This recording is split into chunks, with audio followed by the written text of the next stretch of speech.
నరేంద్ర మోదీ గారు ఈరోజు తమిళనాడులో ఒక సభలో మాట్లాడుతూ అక్కడ ప్రజలందరూ ఎన్డీఏని కోరుకుంటున్నారు, అధికారంలో ఖచ్చితంగా వస్తుంది అంటున్నారు. అక్కడ వస్తే మంచిదే. తమిళనాడు ఇప్పటికే వేర్పాటువాద భావజాలంతో ఉంది. బీజేపీ లాంటి పార్టీ అక్కడికి వస్తే మళ్ళీ జాతీయ భావజాలం వాళ్ళలో కూడా ఉంటుంది. కానీ ప్రజలు ఎంతవరకు నమ్ముతున్నారు బీజేపీని? అన్నామలైని తీసేసిన తర్వాత నాగేంద్రని పెట్టారు, అది అక్కడ ఎఫెక్ట్ పడింది. కానీ ఇప్పుడు హిందువులు ఒక విధంగా చెప్పాలంటే లోక్సభలో 11% ఓట్ల వరకు వచ్చారు.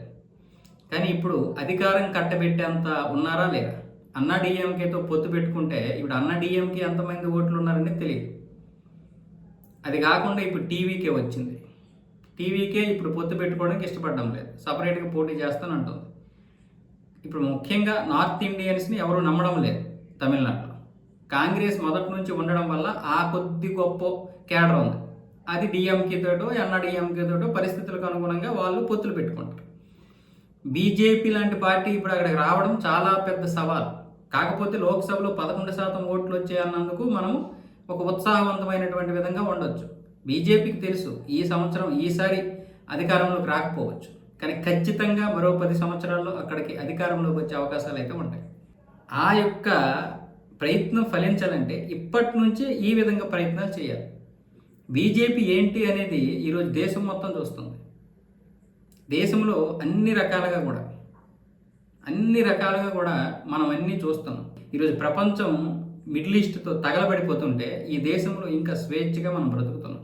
ఎందుకంటే వాళ్ళ యొక్క ముందు చూపు, ఆ ముందు చూపు ఎంతో కొంత ఉంది కాబట్టి ఈరోజు ఇంకా ప్రశాంతంగానే ఉన్నాం. ఆ యొక్క ఫలాలు అందరికీ తెలియాలి. ముఖ్యంగా సౌత్లో చాలా వరకు బీజేపీకి నాయకుని లోపం ఉంది. ముఖ్యంగా సౌత్లో బీజేపీకి నాయకత్వ లోపం అయితే ఉంది, దాన్ని సరి చేసుకోవాలి. అలాగే ఇక్కడ చాలా వరకు ఇంటరాక్ట్ తక్కువ. బీజేపీ నాయకులు ప్రజలతో పెద్దగా కలవడం లేదు, అది ఒక మైనస్.